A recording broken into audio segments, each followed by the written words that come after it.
차등 지급입니다. 그러니까 소상공인 지원금 이 문제거든요. 어제 인수위에서도 발표를 했는데 많은 분들이 일괄 지급을 기대했는데 차등 지급이더라. 뭐 이런 반응이 있었다고 그래요. 기사로 확인해 보겠습니다. 최대 600만 원 손실보상 차등 지급이다. 인수위가 이제 뭐 이 계획을 발표했죠. 소상공인 등 511만 곳 54조 손실 정도 추계가 돼요. 새 정부 출범 후 추경안 편성에 지급한다. 근데 54조까지 과연 할 수 있는가? 지금 뭐 30조 얘기 뭐 이런 것도 잠깐씩 나오고 있거든요. 그런데 600만 원 일괄 지급. 이게 원래는 그동안 윤석열 당선인이 대선 때 얘기했던 내용을 가만히 들어보면 일괄 지급으로 들렸거든요.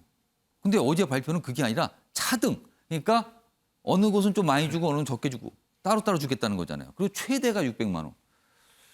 그래서 또 이게 나중에 과연 54조 이거를 다 되지 않고 30조 정도 또 맞추는 거 아니냐. 그것도 부족할 수 있다. 뭐 이런 얘기가 나와요. 자, 그럼요. 이와 관련해서 어제 인수위의 발표 내용 들어보겠습니다. 소상공인과 소기업이 551만 개사가 됩니다. 영업이익상 54조 원 정도를 이 소상공인과 소기업이 손실을 봤다는 것을 알게 됐습니다. 집합금지 명령을 통해서 손실을 본 업종들과 그리고 집합금지 명령이 아니더라도 코로나 때문에 영업 손실을 본 여행업이라든지 공연업이라든지 이런 부분들에 대해서까지도 저희들이 손실 보상을 할 수가 있게 되고 총 2년치 온전한 보상을 할 수 있다고 생각을 합니다. 기사 하나 더 이어가 보겠습니다.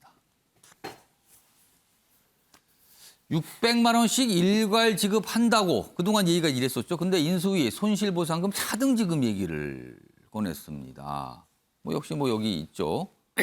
그다음에 구체적인 지원 액수는 공개 안 해. 뭐 551만 곳 54조. 뭐 이렇게 좀 또 지켜야 돼. 이 숫자가 좀 다르죠? 아까 기사하고 조금.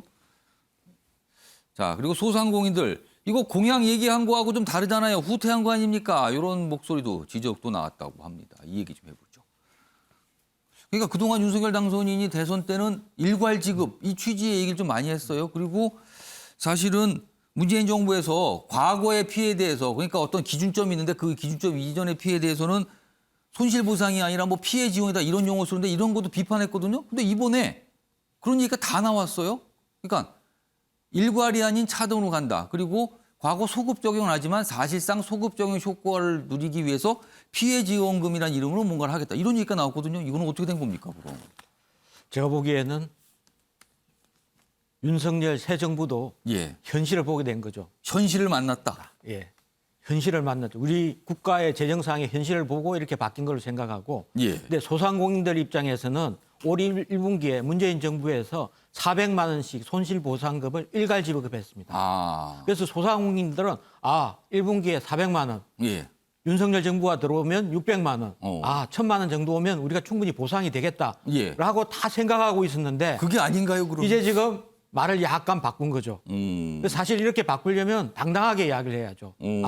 우리가 지금 저렇게 지급하려면 국채를 찍어서 해야 되기 때문에 예. 빚을 내서 할 수가 없으니까 차등 지급한다라고 이야기를 해야 되는데 아마 발표 내용 중에는 저 부분을 두리뭉실하게 넘어간 것 같습니다. 국민들 입장에서는 당연히 불만을 가질 수밖에 없고 공약의 파기라고도 할 수 있는 거죠. 예. 사실 많은 사람들이 지금까지 대부분 일괄 지급 받았으니까 일괄 예. 지급 받겠구나라고 생각했는데 예. 막상 차등 지급 받으면 그걸 또 증명서를 내고 따지고 이러면 얼마나 복잡하겠습니까? 그러니까 증명을 할 필요가 있네요. 네. 그럼 사실 그대로 받기도 쉽지 않죠. 600만 원도. 그러니까 불만이 계속 나올 수밖에 없는 상황입니다. 자, 김남국 의원님 몇 가지 확인 좀 할게요. 이게 손실보상금 액수가 정확하게 지금 문재인 정부에서는 400만 원 지급이 됐습니까? 이미? 400만 원 정도에서 뭐 50만 원, 100만 원 차등 지급을 했기 때문에 차등으로. 그럼 예. 최대 400. 네, 최대 400이라고. 그러면 윤석열 당선이 지금 600이라는 거는 별도로 600입니까? 아니면 거기에 얹혀서 합해서 600을 말하는 겁니까? 별도의 600을 지급하겠다라는 것으로 보이고요. 제가 대략 계산을 해봤는데 코로나로 인해서 54조 정도의 손실을 봤다라고 합니다. 그런데 예. 저희가 7차례 정도 문재인 정부에서 지급한 금액이 한 31조 6천억 정도가 됩니다. 아. 그리고 손실 보상을 통해서 약 3조 정도 지급을 했는데요. 예. 그렇다고 하더라도 여전히 한 19조 정도가 비계되는 거기 때문에 지금 뭐 윤석열 당선인이 후보 시절에 이야기를 했던 온전한 보상, 완전한 보상 이거와는 좀 거리가 멀다라고 생각이 됩니다. 그래서 며칠 전에 한덕수 후보자가 저한테 예. 전화를 했었는데요. 예. 제가 다른 이야기 하지 않았습니다. 예.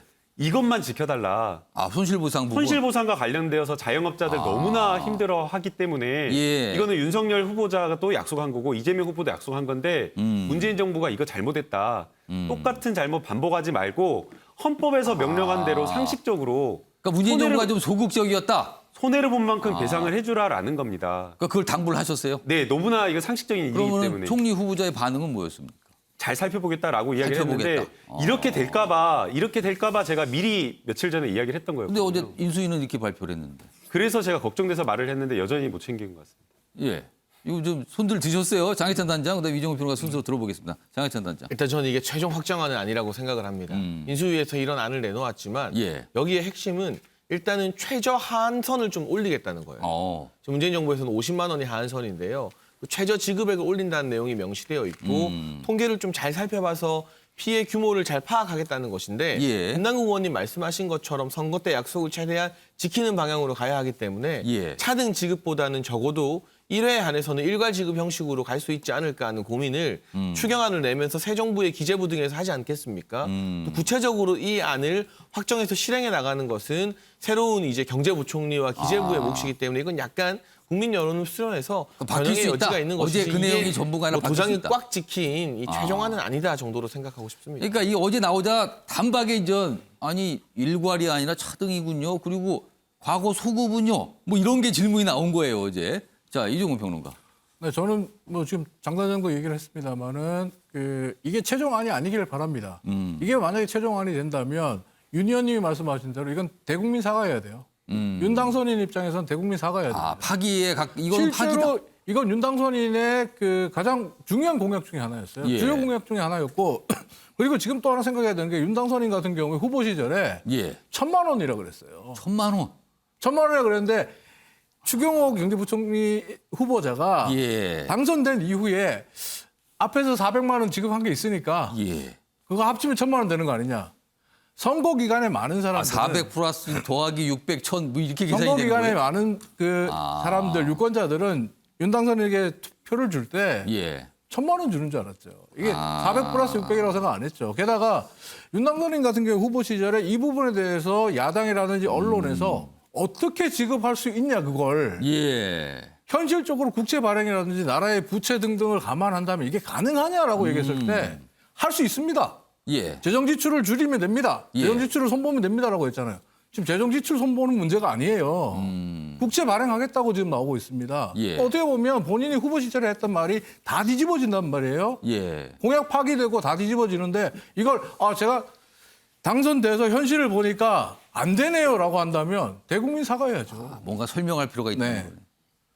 그러니까 아까 윤상한 의원께서 처음에 말씀하셨는데 현실을 만난 거 아니냐 지금. 현실을. 쉽지 않은 정책입니다. 굉장히 뭐 여러 가지 요구도 많고요. 다음은 마지막 기사가 될 것 같은데요. 소개해드리겠습니다. 비트코인 4,800만 원을 받고 북한 간첩 노릇을 한 현역 대위. 이종훈 네. 평론가. 이게 무슨 얘기입니까 이게? 저게 만약에 사실이라면 정말 충격적인 얘기예요. 저게 무슨 말이냐면 예. 북한 공작원으로 추정되는 인물이 예. 국내에서 코인 거래소 운영자에게 접근을 해서 예. 이 코인 거래소 운영자를 통해서 현역 대위를 접촉하게끔 하고 그 현역 대위에게 소위 이제 휴대용 카메라, 시계용 카메라를 줘서 뭘 찍어오란 거예요? 군 합동 지휘 통제 체제의 로그인 파일을 촬영하도록 로그인하는 방법을 촬영하도록 하게 하고 그걸 찍어와라. 예, 찍어오고 그 자료를 받고 그리고 USB를 통해서 북한 공작원으로 추정되는 인물이 원격으로 우리 군의 합동 지휘 체제 통제 체계를 그러니까 해킹할 수 있도록 그런 자료들을 넘겼다는 건데 북한 해커가 예. 국제적으로 상당한 실력을 인정받는 집단이거든요. 근데 북한 해킹 그룹들이 이제는 우리 군의 합동주의 통제 체계를 해킹하고 그걸 가져가려고 하고 있다는 그 비트코인을 활용하고. 거기에 이제 대가로 4,800만 원 상당의 비트코인을 현역 대위에게 줬다는 거예요. 이건 어떻게 보면 군의 정보 시스템에 굉장히 큰 구멍이 뚫린 상황이다. 이거야말로 정말 국가 안보와 직결된 문제다. 이렇게 보겠습니다. 이건 군의 기강 문제이기도 하고요. 우리의 어떤 안보에 구멍이 났다는 이런 문제 굉장히 심각해 보이는데 이거 좀 잘 따져봐야 될 것 같습니다. 자, 아침의 매일 경제 오늘은 여기서 마무리하겠습니다. 시청해 주신 여러분 고맙습니다.